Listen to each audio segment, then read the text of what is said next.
Assalamualaikum warahmatullahi wabarakatuh. Waalaikumsalam warahmatullahi wabarakatuh. Salam sejahtera bagi kita semua. Shalom, Om Swastiastu, Namo Buddhaya, salam kebajikan, salam kompetensi, salam Pancasila. Salamnya banyak sekali Bapak Ibu. Alhamdulillah, mudah-mudahan dengan salam itu kita berharap Tuhan Yang Maha Kuasa senantiasa melimpahkan anugerahnya untuk kita semua sehingga kita diberikan kesehatan dan kelancaran untuk melaksanakan pembelajaran kita hari ini. Amin. Bapak Ibu, sebelum kita masuk nih, ini kira-kira bisa bahasa Jawa semua ya? Bisa. Boleh nggak saya lempar parian? Boleh. Tahu nggak parian itu apa? Tahu. Parian itu pantun dalam bahasa Jawa. Jadi kalau mungkin ada yang belum tahu, nah biar tahu nih, biar tahu kalau boleh coba nih ya. Istri ketiban bagi, bagi nekotot tutup pentaplah.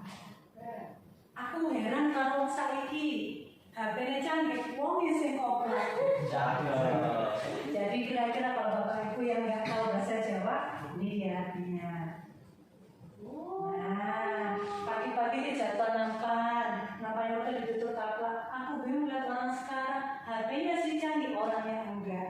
Jadi Bapak Ibu, saya di sini sengaja. Yang pertama adalah kita harus memanfaatkan kearifan lokal. Jadi kita sebagai orang Jawa, Madura, Sumatera, kita jangan lupakan kearifan lokal kita manfaatkan untuk pembelajaran dan memotivasi. Yang kedua, saya hubungkan nih, di sini ada HP-nya canggih, wong sing koplak. Ini jangan sampai kejadian dengan Bapak Ibu ASN Jawa Timur.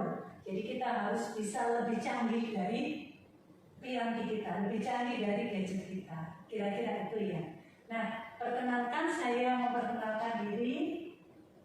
Nah, ini nama saya Isma Fadiana Fanti, Widyaswara Ahli Muda dari BPSDM Provinsi Jawa Timur. Berikut nomor HP dan email saya. Mungkin sedikit salah ketik itu, tapi ini adalah profil saya. Silakan Bapak Ibu jika memerlukan untuk kontak lebih jauh dengan saya silakan. Nah, Bapak Ibu, sebelum kita masuk ke pembelajaran hari ini, mungkin ada Bapak Ibu yang masih ingat materi sebelumnya, materi kemarin. Iya, silakan Ibu. Tentang konsep dan kebijakan pelayanan publik digital. Mantap, betul sekali. Jadi pertama kita mau belajar konsep dan kebijakan. Setelah itu yang kedua mungkin ada yang masih ingat? Iya, Bapak Yandi. Inovasi pelayanan publik berbasis TIK. Wah, luar biasa. Jadi kelas ini masih bisa menangkap dan mengingat materi sebelumnya. Jadi saya optimis kita melanjutkan nanti juga dengan lebih mudah.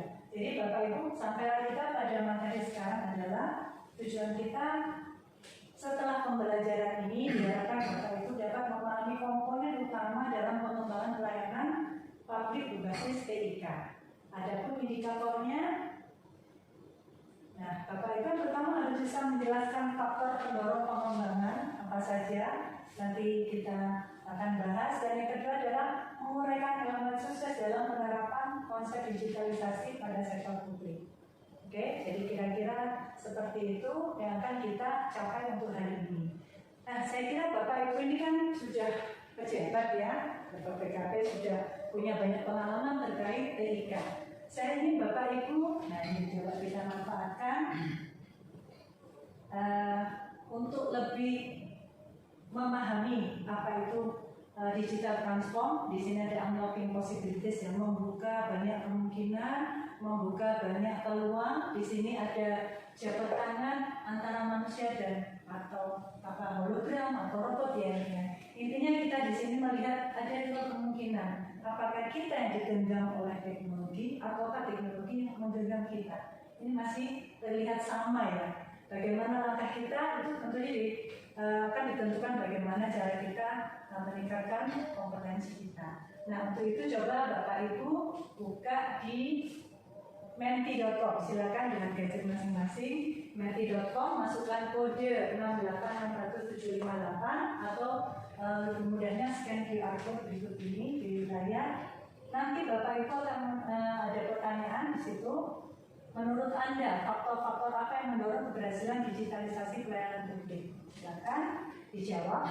Ini nanti tidak ada nama ya, ini jadi Bapak Ibu bebas, kita akan sharing saja di sini. Oke, saya kira sudah cukup ya, dan kita dapatkan hasil. Nah, ini ada integrasi data pusat daerah, betul sekali.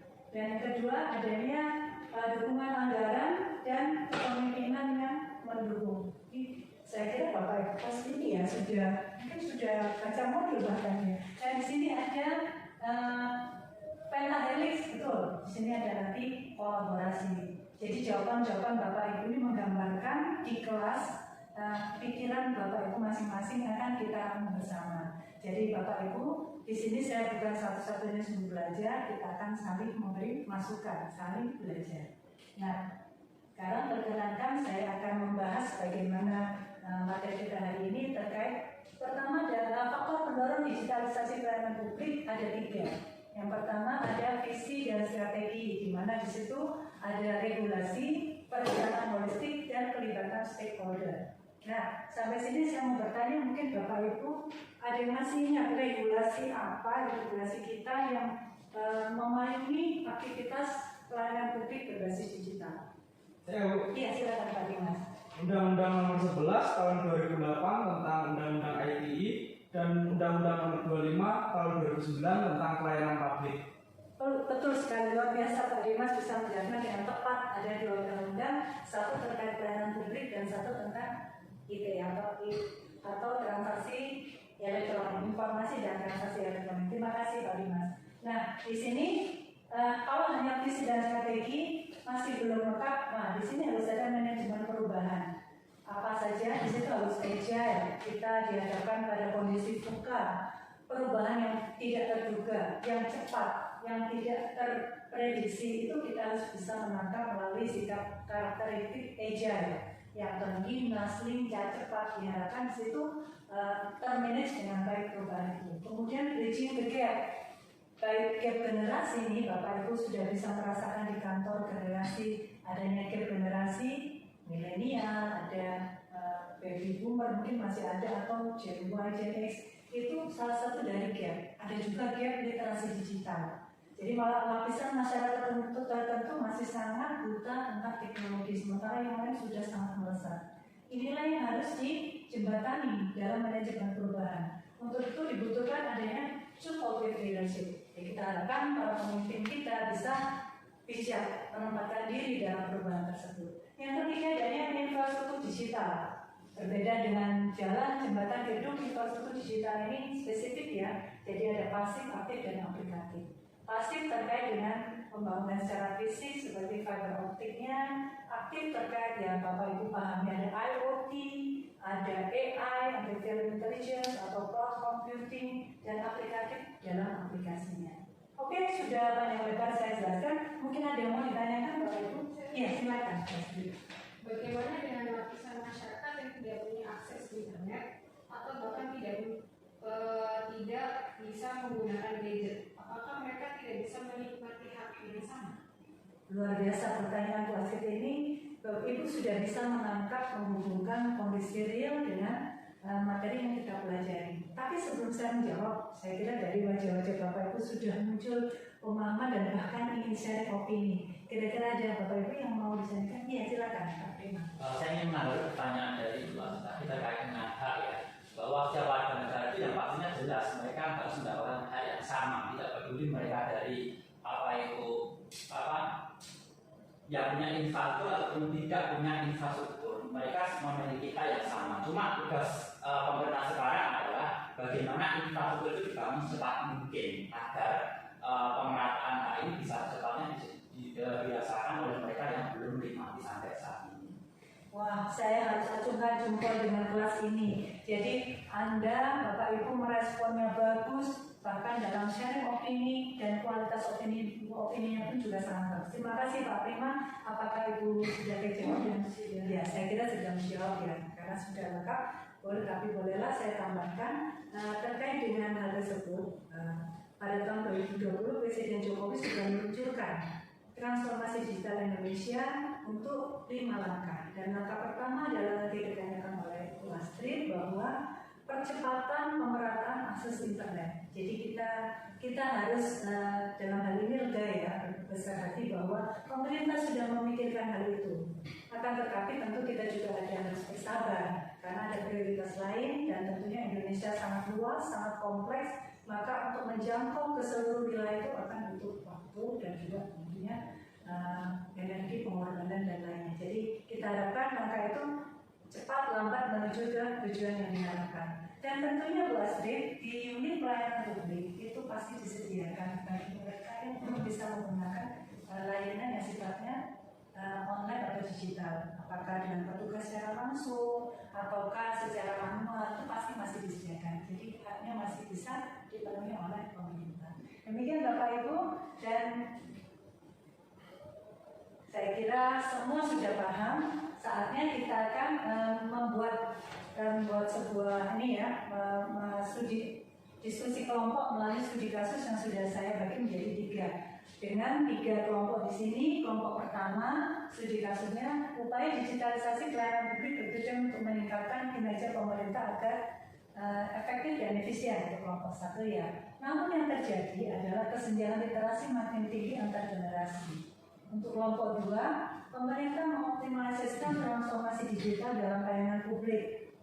Namun di sisi lain belum ada peningkatan upaya perlindungan data pribadi atau cyber security. Ini beberapa waktu lalu menjadi isu yang ramai karena memang semua merasa tidak aman atau insecure untuk melakukan aktivitas digital. Untuk kelompok 3, transformasi digital untuk perizinan telah melaju sejak lama, sudah diupayakan sejak lama. Namun kenyataannya dalam laporan World Competitiveness Yearbook 2022, indeks daya saing pemuda berusaha Indonesia berada di peringkat 44, turun 7 peringkat dari tahun lalu di posisi 37. Ini kondisi yang sangat berkebalikan atau paradoks yang anomali. Jadi silakan masing-masing kelompok mendiskusikan, tapi saya harapkan dalam paparan nanti Bapak Ibu memanfaatkan kemampuan digital Anda. Apakah dalam bentuk infografis, data-data, atau animasi, atau yang lain, silakan. Oke, monggo silakan. Oke Bapak Ibu, kita sudah melaksanakan diskusi kelompok, sudah paparan dan luar biasa hasilnya. Jadi masing-masing kelompok tidak kalah dalam menampilkan ada infografis, ada juga dengan animasi, dan menunjukkan Bapak Ibu sangat kalau dalam posisi literasi sudah cukup bagus. Hanya bagaimana kita secara bijak menggunakannya. Untuk itu coba kita perhatikan layar, ada video pendek terkait transformasi digital.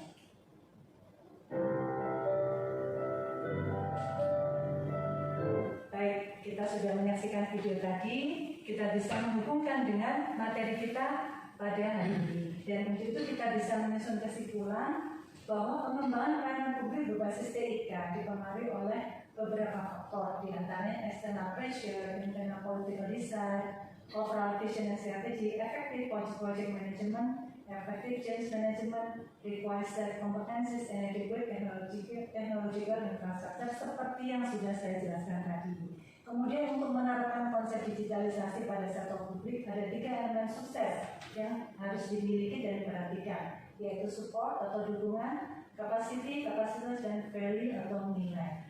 Jadi demikian Bapak Ibu, dan tibalah kita pada akhirnya, dan saya sebagai widyaswara harus melakukan evaluasi. Jadi Bapak Ibu ini bukan apa-apa, hanya mengukur sejauh mana kemampuan Bapak Ibu terhadap apa yang kita bahas hari ini. Coba masuk ke tablet IT, masukkan kode dan atau scan QR code di bawah ini. Kita silakan. Nah ini sudah ada masuk Bu Andrea, silakan Bapak Ibu yang lain. Oke, kita sudah selesai dengan kamu dan ternyata pemenangnya adalah Bapak Prima. Mudah-mudahan menjadi motivasi bagi Bapak Ibu semua besok untuk lebih bagus lagi. Pertahankan Pak Prima, dan kita sudah sampai di akhir pembelajaran. Sebagai motivasi, mungkin Bu Rizka bisa membacakan. When digital transformation is done right, it's like a caterpillar turning into a butterfly, but when done wrong, all you have is a really fast caterpillar. Waduh, bahasa Indonesia Bu Rizka, ini khususnya di Inggris kali ya, di London. Terima kasih Bu Rizka. Jadi kira-kira begini Bapak Ibu, kalau pengertian bebasnya, transformasi digital harus dilaksanakan dengan tepat, dengan benar.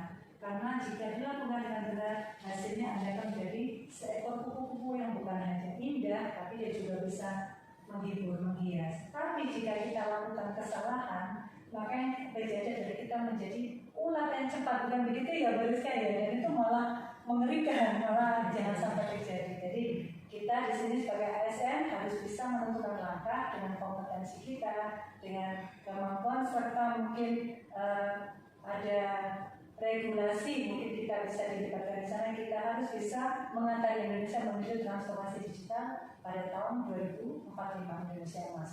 Terima kasih dari saya.